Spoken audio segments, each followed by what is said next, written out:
శ్యామల కేవలం యాంకర్గానే కాదు, నటిగా కొన్ని సినిమాలు కూడా చేసింది. యాంకర్గా, హోస్ట్గా బిజీగా ఉన్న శ్యామల గత కొద్ది రోజులుగా ఎక్కడా కనిపించడం లేదు. కారణం ఏంటా అని ఆరా తీస్తే అమ్మడు ప్రెగ్నెంట్ అని తెలిసింది. శ్యామల యాంకరింగ్ చేసిన ఈవెంట్స్, మూవీ ఫంక్షన్స్ లాంటివి హోస్ట్ చేసిన అచ్చ తెలుగు కట్టుబొట్టుతో ప్రేక్షకులను ఆకట్టుకుంటుంది. తనలో హీరోయిన్ ఫీచర్స్ ఉన్నాయని చాలామంది అంటూ ఉంటారు. అలా ఆమెలోని టాలెంట్ని పసిగట్టిన దర్శకులు గోపీచంద్ లౌక్యం, నాగచైతన్య ఒక లైలా కోసం సినిమాల్లో ఇంపార్టెంట్ రోల్స్ ఇచ్చారు.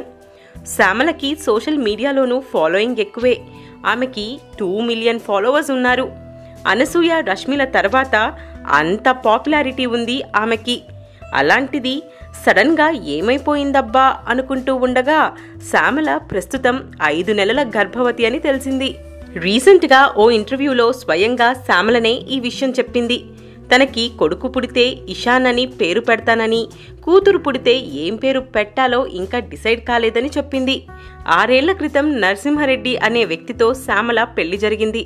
పెళ్లి తర్వాత తన ప్రొఫెషన్ని కంటిన్యూ చేశానని చెప్పింది Shyamala.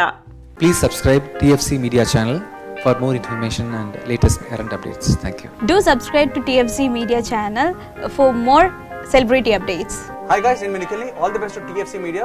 Please subscribe and encourage it. Hi, this is Heba Patel. Please subscribe to TFC Media channel for interesting videos and updates. Please do subscribe to TFC Media channel for more celebrity updates. For more celebrity updates, please subscribe to TFC Media.